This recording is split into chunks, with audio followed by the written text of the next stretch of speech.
नमस्कार दोस्तों, मैं हूं सिद्धांत। ओलंपिक स्टडी में आपका बहुत बहुत स्वागत है। कैसे आप सभी लोग? उम्मीद करता हूं सभी लोग स्वस्थ होंगे, व्यस्त होंगे, परीक्षाओं की तैयारी अच्छे ढंग से कर रहे होंगे। सो फ्रेंड्स, इस वीडियो सेशन में हम लोग ग्रामीण विकास योजनाएं एवं कार्यक्रम को डिस्कस करने वाले हैं, जो कि हमें उत्तर प्रदेश राज्य के परिप्रेक्ष्य में करना है। आज इसके अंतर्गत हम लोग पहला जो योजना है राष्ट्रीय ग्राम स्वराज अभियान, इसको चेक करने वाले हैं। इसके बाद में हम लोग स्वच्छ भारत मिशन और ग्रामीण पेयजल योजना फेज 1 फेज 2 को देखेंगे। इसके बाद में हम ग्रामीण स्वास्थ्य योजनाएं देखेंगे, जिसमें कई सारी योजनाएं हैं, इसको पढ़ेंगे। इसमें कई सारी योजनाएं आपको पढ़नी है, लगभग 10 से 15 योजनाएं हो सकती हैं। और लगभग जो ये आप चौथा टॉपिक देख रहे हो, इसमें भी आपको 10 से 15 योजनाएं पढ़ना पड़ सकता है। ठीक है, तो इन सारे टॉपिक्स को कवर करने में हो सकता है मुझे 5 वीडियोस लाने पड़े। ठीक है, अगर आपको अच्छे से पढ़ना है। बाकी बहुत सारे लोग ऐसे भी हैं जो आपको इन सारे टॉपिक को एक ही वीडियो में कवर करा दे रहे हैं। 1-1.5 घंटे का उनका वीडियो हो रहा है और उसी एक वीडियो में सारे टॉपिक को कवर करा दे रहे हैं। और देखिए, मेरे हिसाब से उन 1.5 घंटे में आपका ये 20 नंबर का तो क्लियर नहीं होगा। ठीक है, हर एक टॉपिक को हमें डिटेल में चेक करना है और अच्छे से पढ़ना है, क्योंकि ये 20 नंबर का है, 4 ही टॉपिक है। और 4 टॉपिक में भी जो सब टॉपिक हैं, उनके अंतर्गत अगर आप देखेंगे तो ये तीसरा और चौथा थोड़ा सा बड़ा है।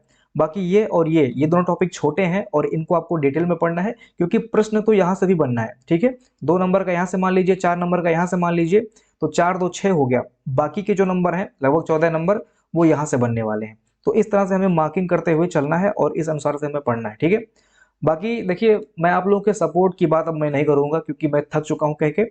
और देखिए क्या है कि वीडियोस को लाना थोड़ा सा मैंने स्किप किया, इसलिए किया क्योंकि मुझे आप लोगों का सपोर्ट बिल्कुल भी जीरो दिख रहा था। अभी भी दिख रहा है। ये जो वीडियोस देख रहे हैं वो सिर्फ वही बच्चे हैं जो पेड बच्चे हैं, वहां पर लगभग 150 प्लस बच्चे हैं पेड ग्रुप में। तो वही ये वीडियो बार बार रिपीट करके देखते हैं, तो उनका 300-400 व्यूज आ जाता है उसी से। बाकी मुझे कुछ कहना नहीं है, मेरा काम है, मेरा कर्तव्य है, मेरा धर्म है पढ़ाना, क्योंकि जो बच्चे पेड हैं उनको मुझे पूरा कंटेंट देना है। तो यहाँ पर भी मैं इस वीडियो को अपलोड कर रहा हूँ। बाकी अगर आप लोग सहारा देते हैं, आप लोग लाइक करते हैं, कमेंट करते हैं, वीडियो को पूरा देखते हैं, तो हो सकता है थोड़ा सा यहाँ मुझे आपके द्वारा भी हेल्प मिल जाए। बाकी देखते हैं आगे क्या होता है, कैसे होता है। देखिए, अब हम डिस्कस करते हैं बिना किसी देरी के राष्ट्रीय ग्राम स्वराज अभियान, जिसको हम लोग शॉर्ट में RGSA बोलते हैं। ठीक है, पहले इसकी हम पृष्ठभूमि को समझते हैं कि ये हुआ कैसे, आया कहाँ से। देखिए, योजनाएं आती रही हैं, जैसे केंद्र सरकार में जो भी सरकार रही है, जैसे राजीव गांधी सरकार रही है तो राजीव गांधी के नाम से योजनाएं चली हैं। इसके पहले इंदिरा गांधी की सरकार रही है तो उनके नाम से योजनाएं चली हैं। ठीक है, इसके बाद में अगर बीजेपी की गवर्नमेंट आई है तो उसमें राष्ट्रीय करके कुछ चीजें जोड़ दी गई हैं, या फिर PM करके कुछ चीजें जोड़ दी गई हैं। ठीक है, तो योजनाओं का नाम बदलता रहा है। इसी तरह से अगर हम बात करें राष्ट्रीय ग्राम स्वराज अभियान, तो इसका उद्देश्य अगर आप देखेंगे तो ये है ग्रामीण क्षेत्रों में पूरे भारत में पंचायती राज प्रणाली को विकसित और मजबूत करना। यानी कि इस योजना का उद्देश्य अगर हम मोटा मोटी देखें तो जितने भी ग्राम पंचायत हैं उनके विकास से संबंधित ये योजना है। ठीक है, और इसके पहले भी राजीव गांधी पंचायत सशक्तिकरण योजना थी। ठीक है, तो वहां पे क्या था, वहां पे भी उद्देश्य वही था। तो ये नाम बदल जाता है। ठीक है, इसी तरह से इसका जो नाम बदल के आया फाइनली, ये 2018 में आया। ठीक है, इस योजना का एक तरह से क्या है, ये पूर्ववर्ती योजनाओं का ही एक तरह से बदला हुआ प्रारूप है। और इस योजना के अंतर्गत कई सारी योजनाएं रन करती हैं, ऐसा हम कह सकते हैं। ठीक है, क्योंकि एक तरह से आप बोलते हैं ना कि यूनिवर्सल योजना टाइप के, भाई ग्राम पंचायत का विकास करना है। अब ग्राम पंचायत का जब हमें विकास करना है तो ग्राम पंचायत के विकास के लिए सिर्फ एक ही योजना तो काफी होगी नहीं। उसके लिए आपको स्वास्थ्य के लिए अलग योजना लाना पड़ेगा, ग्राम विकास के लिए अलग योजना लाना पड़ेगा, समाज कल्याण के लिए अलग योजना लाना पड़ेगा, शिक्षा के लिए अलग योजना लाना पड़ेगा, बेरोजगारी के लिए अलग योजना लाना पड़ेगा। तो एक तरह से क्या है, ये राष्ट्रीय यानी कि नेशनल लेवल पर ग्राम स्वराज अभियान योजना है। और इसके अंतर्गत कई सारे सब योजनाएं हैं, जिनको हमें थोड़ा थोड़ा करके देख लेना है क्या क्या है। बाकी डिटेल में हमें नहीं जाना है। ओवरऑल हमको ये देखना है कि राष्ट्रीय ग्राम स्वराज अभियान क्या है, इसके अंतर्गत फंड वगैरह कितना आया है, इसका उद्देश्य क्या है। ठीक है, इसके घटक क्या है, कुछ महत्वपूर्ण पॉइंट्स पे हम लोग डिस्कस करेंगे। बाकी अगर आप इसका PDF मैंने देखा तो ये PDF ही इसका लगभग दोस्तों आपका 3 PDF है, जिसमें एक में जो है कार्यान्वयन दिया हुआ है, एक में जो है जो एप्लीकेशन वगैरह देते हैं उसके लिए कुछ PDF है। मेन PDF है जो है वो लगभग 125 पेज का है। आप सोचिए, आप 125 पेज को हमें अगर पढ़ना हो डिटेल में तो नहीं पढ़ सकते हैं। तो 125 को हमें नहीं पढ़ना है, 125 पेज को हमें नहीं पढ़ना है। जो चीज़ें महत्वपूर्ण हो सकती हैं राष्ट्रीय ग्राम स्वराज योजना से रिलेटेड, उन चीज़ों को मैंने यहाँ पे सीक्वेंस से लगा दिया है। आप सभी लोग इस वीडियो को एंड तक देखिएगा। इसके अलावा इस टॉपिक में शायद ही कुछ टॉपिक बच रहा हो, ठीक है। इसको अगर आप पढ़ लेते हैं तो यहाँ पे सारी चीज़ें क्लियर हो जाती हैं। देखिए, मैं कभी भी, आप लोग देखते होंगे, मैं कभी नहीं कहता हूँ कि मेरा कंटेंट बहुत बेस्ट है। हाँ, मैं ये कह देता हूँ कंटेंट बेस्ट है, लेकिन मैं ये नहीं कहता हूँ कि परीक्षा में यहाँ से फंसेगा। लेकिन क्यों नहीं कहता हूँ, क्योंकि मैं कभी भी पढ़ाई से मतलब होता नहीं कि कोई अगर रिसर्च कर रहा होता है तो वो संतुष्ट नहीं होता है, क्योंकि सारे वेबसाइट्स को आप चेक नहीं कर सकते हो, कुछ ना कुछ चीज़ें छूट ही जाती हैं। इसलिए मैं कभी श्रेय नहीं लेता हूँ कि मैंने यहाँ पे सब कुछ दे दिया है। लेकिन कभी कभी चलो ठीक है, बोल देता हूँ कि हाँ, यहाँ पे सारी चीज़ें कंप्लीट कर दी गई हैं ताकि आप लोगों का मोटिवेशन बढ़े, क्योंकि बहुत सारे बच्चे परेशान रहते हैं कि सर जितना आप पढ़ा रहे हो उतने से हो जाएगा ना। तो मैं ये कहता हूँ कि जितना मैं पढ़ा रहा हूँ उतना मैं अपना बेस्ट देता हूँ। मैं सोचता हूँ कि जितना भी कंटेंट मुझे मिले वो सब कुछ निचोड़ के मैं आपके सामने रख दूँ, ठीक है। बाकी कुछ छूट भी रहा है तो उसको हम लोग आगे देखेंगे, अक्टूबर के बाद में भी समय हमारे पास रहेगा तो उसको हम लोग आगे देखेंगे। कोशिश ये रहेगी कि छूटे कुछ भी ना, ठीक है। आपकी जो क्लास है ये लगातार चलती रहे, एग्जाम तक चलती रहे, सारी चीजें आपको दी जाती रहे, ठीक है। ऐसा ना हो कि हम बस यही कोर्स कंप्लीट करा के फिर 1 महीने के बाद बंद कर देंगे, इसके बाद दूसरा पकड़ लेंगे। ये सारी चीजें उद्देश्य नहीं है, ठीक है। बाकी जो छात्र इन्फोर्समेंट के एग्जाम की प्रिपरेशन करना चाहते हैं उनके लिए भी एक ग्रुप बना दिया गया है, तो कमेंट सेक्शन में इसको मैं पिन कर रहा हूँ, उसको चेक कर लेना। बाकी जो लोग पेड क्लास से जुड़ना चाहते हो वीपीओ के ही, वो भी आप कमेंट सेक्शन चेक कर लेना। स्टार्ट करें। देखिए, काफ़ी टाइम के बाद वीडियो ला रहा हूँ, इसलिए थोड़ा सा मैं कुछ इन्फॉर्मेशन देना उचित समझ रहा था। स्टार्ट करते हैं। पृष्ठभूमि की अगर हम बात करते हैं तो राष्ट्रीय ग्राम स्वराज अभियान जो योजना है या अभियान है, इसको 24 अप्रैल 2018 को पंचायती राज मंत्रालय भारत सरकार के द्वारा शुरू किया गया। जो मैंने हाईलाइट कर रखा है वही आपको देखना है, बाकी कहानी नहीं देखनी है। कहानी तो आप पढ़ेंगे समझ जाएंगे, लेकिन जो चीजें हाईलाइट है, जिनके नीचे अंडरलाइन है, वो महत्वपूर्ण है। राष्ट्रीय ग्राम स्वराज अभियान 24 अप्रैल 2018 को पंचायती राज मंत्रालय भारत सरकार की एक छत्र योजना के रूप में शुरू किया गया। तो ये क्या है? एक छत्र योजना, यानी कि एक छतरी टाइप की योजना है, ठीक है। मतलब एक छतरी योजना अलग है, लेकिन एक छत्र का मतलब एक बड़ी सी योजना है जिसके अंतर्गत कई सारी योजनाएं और भी हैं जो कार्य करती हैं। इनके विकास से ये राष्ट्रीय ग्राम स्वराज का विकास होता है। यहाँ पे जो फंडिंग आती है उस फंडिंग को कहीं ना कहीं इनमें भी दिया जाता है, जिनमें जो राज्य का योगदान होता है वो 40% होता है, केंद्र का 60% होता है। इन सारी चीजों को हम लोग आगे भी देखेंगे, ठीक है। देखिए, यह ग्रामीण क्षेत्रों में पूरे भारत में, ध्यान दीजिएगा, राष्ट्रीय स्तर की बात हो रही है। यह ग्रामीण क्षेत्रों में पूरे भारत में पंचायती राज प्रणाली को विकसित और मजबूत करने के लिए प्रस्तावित एक अद्वितीय योजना है। देखेंगे, अगर आप सिलेबस देखेंगे तो यहाँ पे क्या लिखा हुआ, उत्तर प्रदेश राज्य के परिप्रेक्ष्य में पढ़ना है। यहाँ पे इन्होंने जो अपना पहला ही योजना दे दिया है ये राष्ट्रीय स्तर पर दे दिया है, ठीक है। तो चीजें थोड़ा लोग ये लोग कंफ्यूज करते हैं, लिखा है राष्ट्रीय स्तर पे, यहाँ पे दे रहे हैं उत्तर प्रदेश स्तर पे, तो पहले तो हमें राष्ट्रीय स्तर पे पढ़ना ही पड़ेगा, ठीक है। इसमें कोई डाउट नहीं है। तो राष्ट्रीय स्तर पे हम लोग देख लेते हैं, और उत्तर प्रदेश स्तर पर भी उद्देश्य तो यही रहने वाला है। बाकी फंड वगैरह हो सकता है कहीं ना कहीं बढ़ जाता हो, लेकिन वो चीज मुझे मिल नहीं रहा था और आपको शायद कहीं पे भी देखने को ना मिले, तो इसलिए हम लोग राष्ट्रीय स्तर पर ही इसको देखते हुए चलते हैं। बाकी अगर कुछ निकल रहा है, ठीक है, जैसे जो योजनाएं आती हैं, जो सब टॉपिक हैं योजनाओं के, उनमें जो फंड वगैरह आता है ना, वही शायद आपको ये जो उत्तर प्रदेश टॉपिक है ना, ये जो लिख रहा है वही चीजें उसमें मिल जाएंगी। तो यहाँ पे आपको कंफ्यूज नहीं होना है कि उत्तर प्रदेश के परिप्रेक्ष्य में हमें राष्ट्रीय ग्राम स्वराज अभियान कैसे पढ़ेंगे। तो ये चीज आप भूल जाइए कि इसको उत्तर प्रदेश के परिप्रेक्ष्य में पढ़ना है, ये आप राष्ट्रीय स्तर पर पढ़ेंगे। इसके अंतर्गत जो अन्य योजनाएं होंगी, जिसको हम लोग ग्रामीण स्वास्थ्य योजनाओं में या फिर यहाँ पे देखेंगे जो पंचायती राज विभाग की योजनाएं हैं और उत्तर प्रदेश सरकार की जो अन्य विकास योजनाएं हैं, उसके अंतर्गत जब हम लोग योजनाओं को पढ़ेंगे तो वो उत्तर प्रदेश के परिप्रेक्ष्य में होगा और वहां पर उसको हम डिटेल में देख लेंगे, ठीक है। तो ये चीज आप समझ में आ गया। अब देखिए, इस योजना को पहली बार 2018 में केंद्रीय मंत्रिमंडल के द्वारा 2018-19 वर्ष से, मतलब फाइनेंशियल ईयर 2018-19 से फाइनेंशियल ईयर 2021-22 तक की अवधि के लिए मंजूरी दी गई। पहली बार इस योजना को 2018 में इतने से इतने ईयर तक के लिए मंजूरी दी गई, ठीक है। और इस योजना की शुरुआत जो है ये मध्य प्रदेश के मंडला जिले में मोदी जी के द्वारा किया गया। ये सारी बात आप समझ गए, ठीक है। ये सारे महत्वपूर्ण फैक्ट्स हैं, इसमें कुछ ऐसा नहीं है जो इंपॉर्टेंट नहीं है, इसलिए आप सब कुछ पढ़ते चलें। इसके बाद में कार्यान्वयन एजेंसी की अगर हम बात करें तो ये पंचायती राज मंत्रालय है, ये सभी को पता है, आप जानते भी होंगे, और ये मोस्ट इंपॉर्टेंट भी है। अगर हम घटक की बात करें तो इसमें दो घटक जो कि राज्य और केंद्र हो सकता है, तो उसको देख लेते हैं कि केंद्रीय स्तर पर क्या उद्देश्य है और राज्य स्तर पर इसका क्या उद्देश्य है, मुख्य रूप से ये क्या करता है। तो केंद्रीय स्तर पर पंचायतों को प्रोत्साहन देना है एवं केंद्रीय स्तर पर अन्य गतिविधियों सहित ई पंचायत मोड मिशन पर काम करना है। ठीक है, तो पंचायतों को क्या करना है, प्रोत्साहन देना है कि ये अपना कार्य अच्छे से करें, लोगों को एजुकेट करना है, ग्राम सभा बैठानी है, ग्राम पंचायत में जो कार्य होता है उसको अच्छे से करना है, समितियां होती हैं उसकी अच्छे से उसके कार्य को अच्छे से क्रियान्वित करना है। ठीक है, ये सारी चीजें हैं और इन्हीं के माध्यम से क्या होता है, जो विकास योजनाएं आती हैं वो लाई जाती हैं और लोगों तक पहुंचाई जाती हैं, समायोजन होता है। ठीक है, तो यही सारी चीजें इसमें है, इनको अच्छे से करना है और ई पंचायत मोड पर मिशन मोड पे काम करना है, यानी कि जो भी चीजें हैं उसको हमें ई पोर्टल पर अपडेट करते चलना है, यानी कि जो पंचायत है वो ई पंचायत मिशन मोड पे काम करेगा। ठीक है, इसको आप समझ गए। राज्य स्तर की अगर हम बात करते हैं तो क्षमता निर्माण करना है, प्रशिक्षण देना है, वही सारी चीजें जो आपने यहाँ पे देखा, उद्देश्य यही है। ठीक है, बाकी और उसमें कुछ अंतर नहीं है। क्षमता निर्माण एवं प्रशिक्षण देना है, गतिविधियां सीबीटी के लिए। अब इसमें राज्य क्षमता निर्माण और प्रशिक्षण हो गया और इसके लिए संस्थागत तंत्र के साथ सीमित स्तर पर अन्य गतिविधियां शामिल हैं। तो इसको बस ये समझना है, जो आप यहाँ पे देख रहे हो एक तरह से विकास की बात हो रही है कि कैसे हम पंचायतों को विकसित कर सकते हैं, इसको अच्छे से डेवलप कर सकते हैं, इससे हम कैसे अच्छे से कार्य क्रियान्वित कर सकते हैं, वो सारी चीजें इसके घटक हैं जो कि केंद्र और राज्य के मुख्य घटक के रूप में यहाँ पे लिखा गया है। ठीक है, आगे बढ़े। अब इसके उद्देश्य की अगर हम बात करें तो इसके उद्देश्य में एक शब्द आता है, इसको आप लोग याद रखेंगे, सतत विकास लक्ष्य। ये शब्द आपको शॉर्ट में याद रखना है, सस्टेनेबल डेवलपमेंट ग्रोथ बोलते हैं इसको। ठीक है, गोल या ग्रोथ। ठीक है, सस्टेनेबल डेवलपमेंट गोल। ठीक है, देखिए आगे बढ़ते हैं, थोड़ा थोड़ा कभी कभी कंफ्यूजन हो जाता है मुझे भी पढ़ाते समय।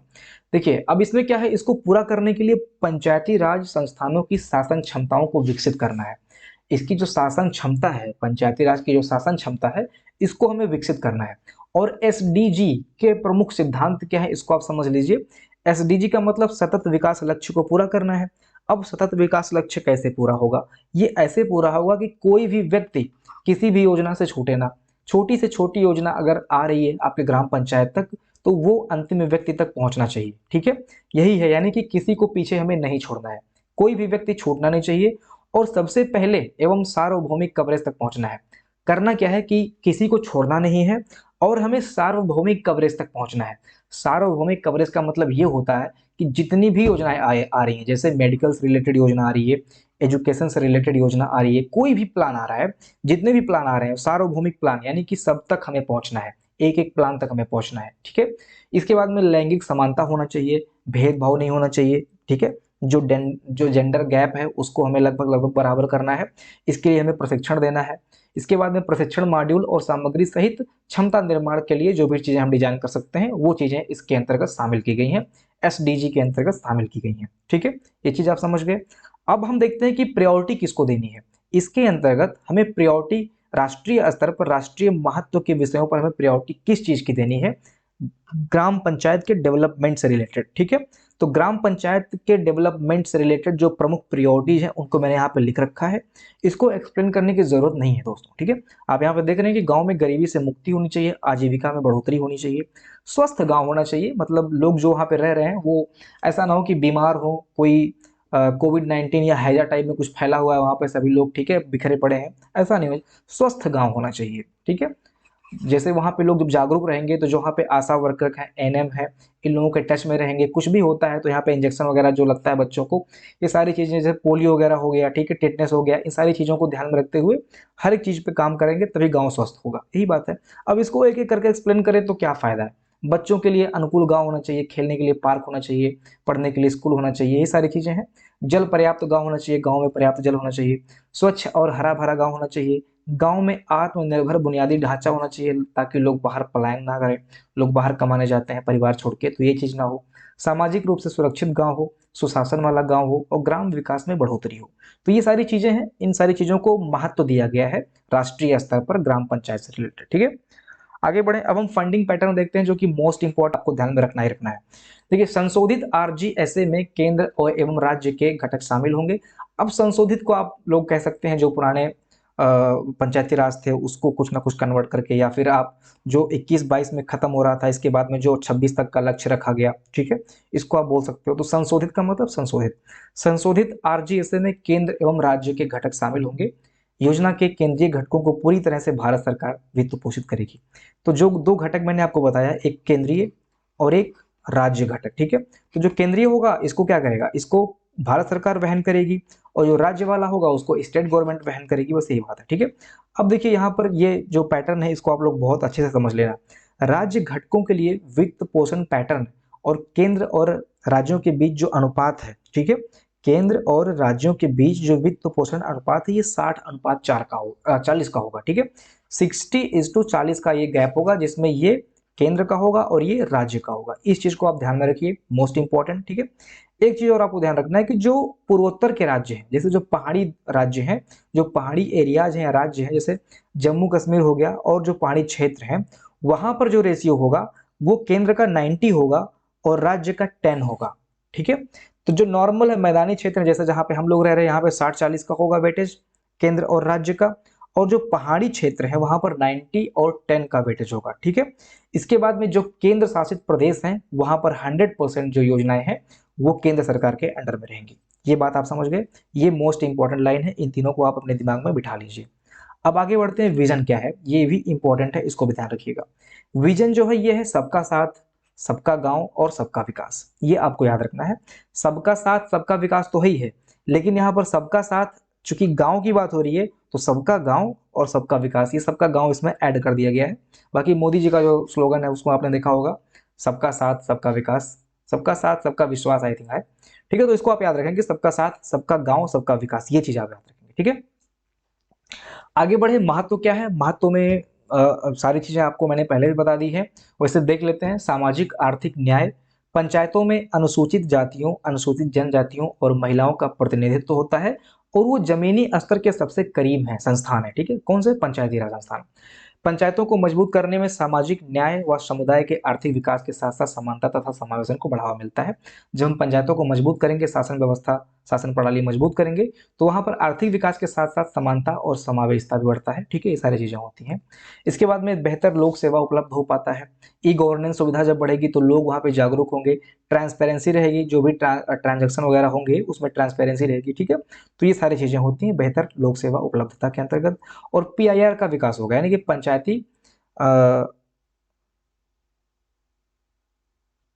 ओके, पंचायती राज का विकास होगा, ठीक है। यह पर्याप्त मानव संसाधन और बुनियादी ढांचे के साथ राष्ट्रीय राज्य और जिला स्तर पर पीआईआर के क्षमता निर्माण हेतु संस्थागत ढांचे की स्थापना करेगा, ठीक है। यानी कि इसके विकास के लिए राष्ट्रीय स्तर पर, राज्य स्तर पर और जिला स्तर पर जो पीआईआर का क्षमता है उसके निर्माण में जो ये प्रमुख भूमिका है वो निभाएगा, ये जो चीजें हैं, ठीक है। आगे बढ़ते हैं, देखते हैं इसमें क्या है, लाभार्थी कौन से हो सकते हैं। अब देखिए, आरजीएसए की स्वीकृति योजना के अंतर्गत जो है ये 2.78 लाख से अधिक ग्रामीण निकायों को मदद मिलेगी, ये आपको याद रखना है, ठीक है। कितने ग्रामीण निकायों को मदद मिल रहा है, तो 2.78 लाख से अधिक। ये पूछेगा नहीं, ये इंपॉर्टेंट नहीं है, बस आप लोग जान लीजिए कि इसके अंतर्गत लगभग इतने स्थानीय ग्रामीण निकायों को मदद मिल रहा है, और 60 लाख निर्वाचित प्रतिनिधि, पदाधिकारी और अन्य हितधारक इस योजना के प्रत्यक्ष लाभार्थी होंगे, ठीक है। तो ये पूछेगा नहीं, लेकिन आप लोग जान लीजिए मोटी मोटा कि 2.7 लाख निकायों को मदद मिल रही है, और 60 लाख निर्वाचित प्रतिनिधि जो हैं और पदाधिकारी जो हैं इनको प्रत्यक्ष रूप से मदद मिल रहा है, ठीक है, उनके ग्राम पंचायत के विकास के लिए। आगे बढ़े, पात्रता की बात करते हैं, तो ये इंपॉर्टेंट है, इसको ध्यान रखिएगा। देखिए, पात्रता में यहाँ पे लिखा हुआ है सभी राज्यों केंद्र शासित प्रदेशों के पंचायती राज संस्थान पात्र हैं, ये पहली लाइन है, और ये आप याद रखना, ये मोस्ट इंपॉर्टेंट है, ठीक है। सभी राज्यों और केंद्र शासित प्रदेशों के पंचायती राज संस्थान इंपॉर्टेंट है। देखिए इसमें इसके पात्र हैं, तो ये जो आरजीएसए है इसके लिए पात्र कौन कौन है, या कौन कौन से राज्य हैं या केंद्र शासित प्रदेश हैं, ठीक है। तो आपको मार्क करना है सभी, ठीक है, सभी का मतलब सभी। इसमें गैर भाग IX में, यानी कि 9 क्षेत्रों में ग्रामीण स्थानीय सरकार की संस्थाएं भी शामिल हैं जहां पंचायतें मौजूद नहीं है। देखिए, बहुत जगह पे पंचायतें मौजूद नहीं है, कहीं कहीं पर द्विस्तरीय पंचायती राज व्यवस्था है, कहीं कहीं पर चतुर्थ स्तरीय पंचायती राज व्यवस्था है, या कहीं पे पंचायतें ही मजबूत नहीं है। लेकिन अब क्या, जहां पे पंचायतें नहीं है वहां पे विकास नहीं होना चाहिए, वहां पे भी विकास होना चाहिए, तो वहां पर भी ये योजना लागू है, आरजीएसए योजना लागू है, ठीक है। जैसे जो पहाड़ी क्षेत्र हो गए, जहां पर जैसे नागालैंड हो गया, मेघालय हो गया, मिजोरम हो गया, वहां पे कुछ जो पहाड़ी क्षेत्र है वहां पर पंचायती राज व्यवस्था लागू नहीं है, तो वहां पर भी ये आरजीएसए लागू है, इसको आप लोग ध्यान रखेंगे, ठीक है।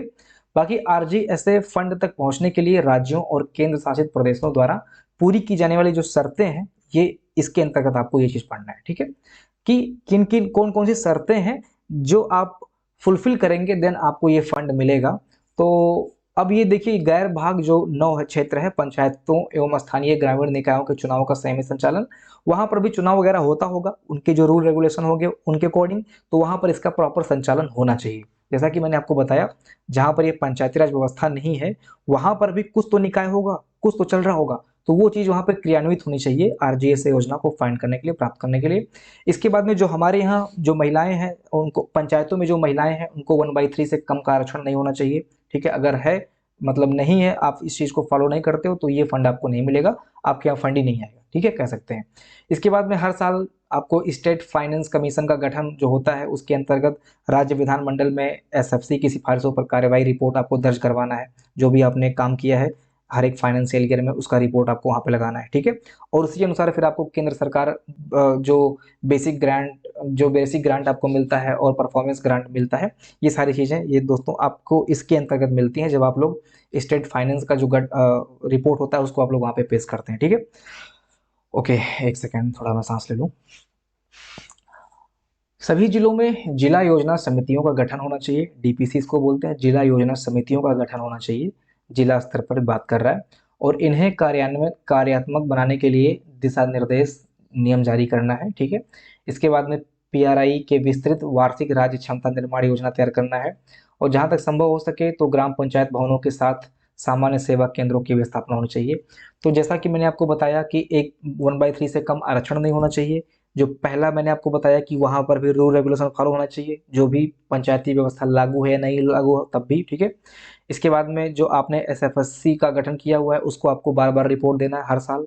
इसके बाद में जिला स्तर पर जिला योजना समितियों का गठन होना चाहिए, जो कि योजनाएं बन के जिला से ही आती हैं। तो उन समितियों के माध्यम से जो योजनाएं बनेंगी उनका क्रियान्वयन या उनमें जो कुछ चेंजेस करना होगा, ठीक है, वो सारी चीजें वहां पर उनके समितियों के माध्यम से किया जाना चाहिए। इसके बाद में विस्तृत वार्षिक राज्य क्षमता निर्माण योजना बनाना चाहिए, एक तरह से वार्षिक राज्य क्षमता निर्माण योजना बनाना चाहिए, ठीक है। और जहां तक संभव हो ग्राम पंचायतों के साथ में जो है ये सामान्य सेवा केंद्रों की स्थापना होनी चाहिए, जैसे स्वास्थ्य सेवा हो गया, वित्त सेवा हो गया, कृषि सेवा हो गया। इन योजनाओं के लाभ के लिए आप लोग यहाँ पर सामान्य सेवा केंद्रों में जाएंगे तो वहां पर आपको कुछ ना कुछ, जैसे होता नहीं कि ये B2C सेवा केंद्र होता है, कहने का मतलब है कि जो योजनाएं आती हैं, जैसे फंड वगैरह आ रहा है या कुछ आपको फॉर्म डालना है, तो आप इन्हीं पे जाके ऑनलाइन आप अपना वहाँ पे जो है फॉर्म डालेंगे, फिल करेंगे और अपनी बातें बताएंगे, देन आपको वो सेवा मिल जाएगी, ठीक है। स्वास्थ्य सेवा या वित्त सेवा या कृषि सेवा, जो भी सेवा है वो B2C के सेवा के माध्यम से आपको मिले। मतलब ये ग्राम पंचायत भवन के अंतर्गत इनसे इनका संगठन होना चाहिए, ये चीज हो, जहां तक संभव हो, ये अनिवार्य नहीं है वैसे, ठीक है। ओके, आगे बढ़ते हैं। तो कुछ चीजें दोस्तों देखिए कहानी की तरह हो जाती हैं, हमेशा हर एक लाइन आपको इंपॉर्टेंट नहीं मिलेगा। मैं चाहता तो इसको हटा देता, ठीक है, एकदम से हटा देता, लेकिन मैं चाहता हूँ कि सारी चीजें जहाँ पे मैं आपको दे रहा हूँ, सब कुछ इंपॉर्टेंट आपको दे रहा हूँ, वहां पर अगर आप 2-4 लाइन एक्स्ट्रा पढ़ लेंगे तो आपका घाटा नहीं हो जाएगा, ठीक है, मेरे हिसाब से। अब ये है कि मैं इसको चाहूँ तो और शॉर्ट में कर सकता हूँ, लेकिन अगर शॉर्ट में सिर्फ लिख देंगे तो आप समझ नहीं पाएंगे, इसलिए थोड़ा सा यहाँ पॉइंट में डाल के चीजों को लिखना होता है, ठीक है। तो थोड़ा सा आप जो इंपॉर्टेंट है उसको पढ़ें, लेकिन आपको थोड़ी सी जानकारी डेप्थ में भी होनी चाहिए, आपका कॉन्सेप्ट क्लियर होना चाहिए, ठीक है।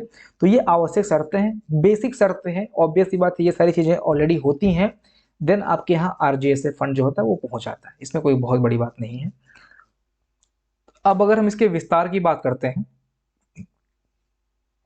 सॉरी, जैसा कि आपको बताया गया कि 2018 में इसको लाया गया था।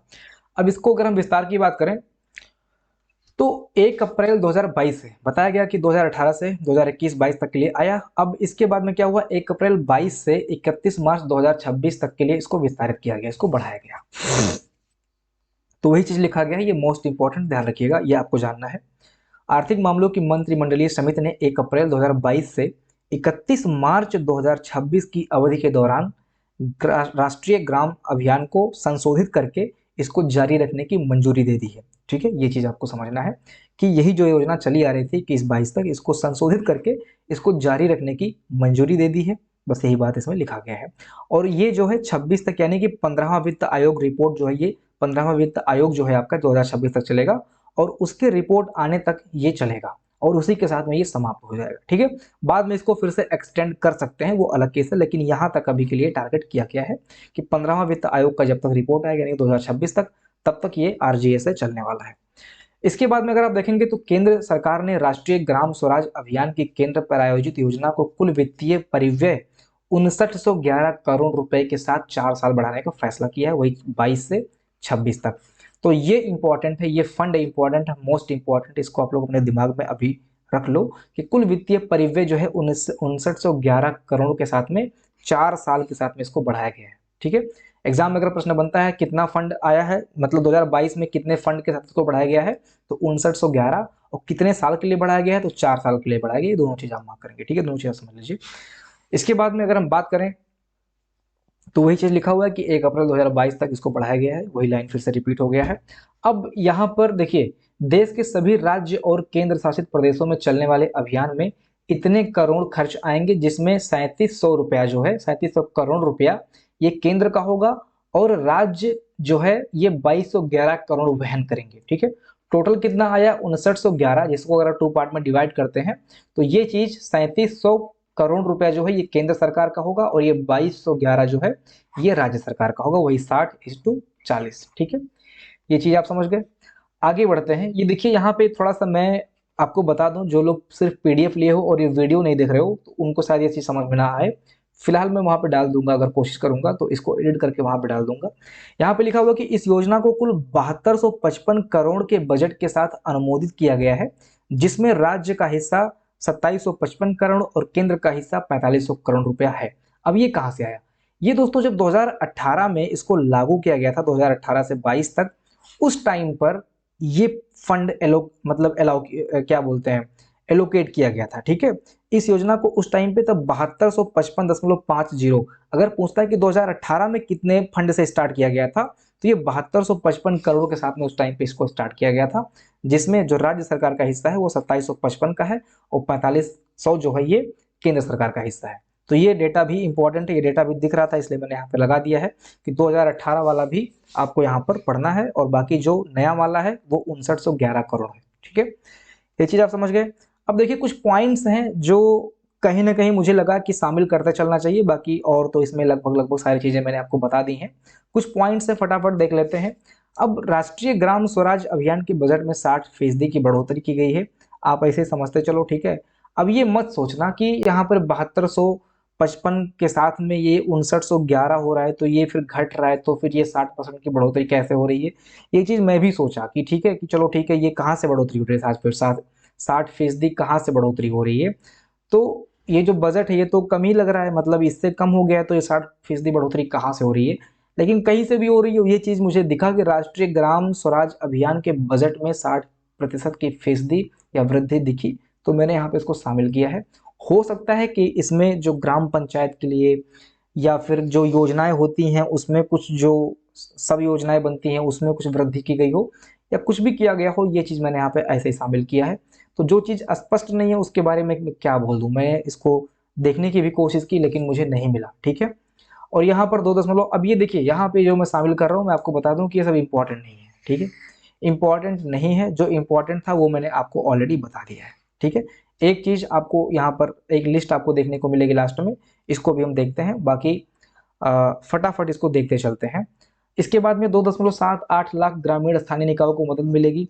इसके बाद में क्या है, 5911 करोड़ की निधि जारी की गई। ये सारी चीजें जो महत्वपूर्ण है उसको एक हेडिंग करके लगाया हुआ है। सतत विकास लक्ष्यों को लेकर होगा काम, जो हमने ऊपर पढ़ा, जो हमने ऊपर देखा था 5911 फंड, जो हमने ऊपर ऑलरेडी देखा कि 2.78 लाख ग्रामीण निकायों को मदद मिलेगी, तो ये सारी चीजें हेडिंग के माध्यम से लिखा गया है यहाँ पे। ठीक है, इसके बाद में 60 लाख निर्वाचित प्रतिनिधि योजना के प्रत्यक्ष लाभार्थी होंगे, ये भी हमने ऊपर देखा था। ठीक है, वो 60% यही तो नहीं है, नहीं 60% ये नहीं है। देखिए, बेहतर सेवा वितरण और पारदर्शिता में मदद मिलेगी, तो इसको एक्सप्लेन करने की जरूरत है नहीं। क्षमता निर्माण के लिए संस्थागत ढांचे की होगी स्थापना। ठीक है, इसके बाद में 21,058 गाँव के लिए विशेष पहल है, राष्ट्रीय ग्राम स्वराज अभियान, जिसके अंतर्गत जो प्रमुख पहल है उसको देख लेते हैं। उज्ज्वला योजना है, मिशन इंद्रधनुष है, प्रधानमंत्री सौभाग्य योजना है। अब ये जो फंड आता है ये सब इन्हीं में लगता है। ठीक है, प्रधानमंत्री जनधन योजना है, प्रधानमंत्री जीवन ज्योति बीमा योजना है, और प्रधानमंत्री सुरक्षा बीमा योजना है। और ये जो है इसके अंतर्गत जो है ग्राम विकास किया जाता है, इसी के माध्यम से ग्राम में विकास किया जाता है, योजनाओं को लाया जाता है। अब देखिए यहाँ पर एक लिस्ट है, इसको फटाफट देख लेते हैं। थोड़ा सा मैंने यहाँ पे एक्सप्लेन करने की कोशिश की है, बाकी इसमें बहुत ज़्यादा आपको डीप बने ले गया हूँ। अब जो दिन है उसको देख लेते हैं कि 14 अप्रैल 2018 को हम लोग अंबेडकर जयंती मनाते हैं, और इस दिन डॉक्टर अंबेडकर के विचारों को आगे बढ़ाने के लिए हम लोग जनसभाएं करते हैं और वहाँ पर उनके विचारों को बताते हैं, उन्होंने जो संघर्ष किया था, कैसे जो भी चीज़ें हैं, अभी डिटेल में नहीं जाऊँगा, ठीक है। आपको पता है कि ग्राम पंचायत के ध्रुव विरोधी थे, तो डिटेल में नहीं जाऊँगा, बाकी आप लोग समझ सकते हैं कि क्या क्या चीज़ें अम्बेडकर जयंती पे होती है गाँव क्षेत्र में, वो तो अलग ही बात है। इसके बाद में 18 अप्रैल 2018 में स्वच्छ भारत पर्व आया, जिसको हम लोग ग्राम स्वच्छता अभियान बोलते हैं। गाँव-गाँव में स्वच्छता अभियान चलाया जाएगा। खुले में जो शौच होता है उसको ओडीएफ फ्री बनाया जाएगा। ओडीएफ प्लस की प्रक्रिया शुरू की जाएगी, यानी कि एडवांस वर्जन अपडेट करके जो है लाया गया। 20 अप्रैल 2018 को उज्ज्वला योजना, उज्ज्वला दिवस मनाया जाता है, जिसके अंतर्गत 15,000 एलपीजी पंचायतें जो है लाभार्थियों को स्वच्छ ईंधन के रूप में जो चीज़ें हैं वो दी जाएंगी। इसके बाद में उज्ज्वला लाभार्थियों को प्रति पंचायत 100 नए कनेक्शन दिए जाएंगे। तो ये सारी चीज़ें हैं, इसको आप देख लीजिए फटाफट। 24 अप्रैल को हम लोग पंचायती राज दिवस मनाते हैं। ग्राम शक्ति अभियान 28 अप्रैल 2018 को शुरू किया गया था, ठीक है। इसके बाद में आयुष्मान 30 अप्रैल 2018 को शुरू किया गया था। योजनाओं के लाभों को समझाने के लिए जीपी स्तर के कार्यक्रम इसमें किए जाएंगे, ठीक है, ग्राम पंचायत, ठीक है। इसके बाद में आगे 2 मई 2018 किसान कल्याण कार्यशाला, ठीक है। तो ये चीज़ें हैं, ये डेट आप याद रख लीजिए, ठीक है, ये डेट महत्वपूर्ण है। और बाकी कहानी जो लिखी गई है इसको हम लोग डिटेल में पढ़ेंगे, जो उत्तर प्रदेश की योजनाएं पढ़ने वाले हम आगे, वहाँ पे सारी चीज़ों को कवर किया जाएगा, तो आप लोग परेशान मत होना। ये डेट अभी से आप देखते चलें, ये मान के चलें कि सारी चीज़ें हमें पढ़नी है, तो इसका एक तरह से ओवरव्यू आप ले लीजिए। इसके बाद में जो आपने देखा था वो ऊपर की सतत विकास लक्ष्य को पूरा करने के लिए पीआरआई की शासन क्षमताओं में विकास करना होता है। इसमें जो महत्वपूर्ण चीज़ें हो सकती हैं उसको मैंने यहाँ पे लिख रखा है, जिसके माध्यम से सतत विकास लक्ष्यों को प्राप्त करने में आसानी होगी। जिसमें जो आसान चीज़ें हैं उसको देख लेते हैं। उपलब्ध संसाधनों के इष्टतम उपयोग करना, हमें जो भी संसाधन है उसका हमें अच्छे ढंग से इस्तेमाल करना है, ऐसा नहीं कि वेस्ट कर देना है। जो भी फंड वगैरह आता है, जो भी चीज़ें आती हैं उसको अच्छे से यूज करना है। राजस्व के अपने स्रोत को बढ़ाने के लिए पंचायतों की क्षमताओं को बढ़ाना है। इसके बाद में पंचायत प्रणाली के भीतर लोगों की भागीदारी, पारदर्शिता और जवाबदेही को सुनिश्चित करना है। संविधान और पेशा अधिनियम 1996, ये इंपॉर्टेंट है, इसको आप ध्यान रखिएगा, ये आपके परीक्षा में प्रश्न बनना ही बनना है दोस्तों, कि संविधान और पेशा अधिनियम 1996, आपको बताया था कि कहीं कहीं पर हम लोग पंचायती राज व्यवस्था को कंप्लीट लागू नहीं कर सकते हैं, क्योंकि वहां पर जनजातियां रह रही होती हैं। तो जनजातियां क्या है, पिछड़ी हुई होती हैं, उनको अभी नॉलेज नहीं है। तो इनके यहाँ की जो जमीनें वगैरह हैं वो सब क्या करेंगे, प्रधान वगैरह होंगे, वो लोग अपने अनुसार उसको यूज करेंगे। तो 1996 का जो पेशा अधिनियम है वो पंचायतों की जो शक्तियां हैं वो कहीं ना कहीं वो जो वहाँ की जनजाति रह रही है उस क्षेत्र में, उस ग्राम पंचायत में जो जनजाति रह रही है उनको दे दी जाती हैं, ठीक है। जो भी निर्माण कार्य होगा वो जनजातियों से पूछ के होगा। कोई बाहरी अगर फैक्ट्री लग रही है, बाहर से आ रहा है फैक्ट्री लगवाने, तो बिना जनजातियों की ग्राम सभा में जाना पड़ेगा, वहां पे उनसे परमिशन लेना पड़ेगा। यानी कि जो पंचायतों की शक्तियां हैं और जिम्मेदारियां हैं उसको हस्तांतरित कर दिया गया है, किसको, जनजातियों को, यहाँ वहां पे रहने वाले एसटी कैटेगरी के लोगों को, ठीक है।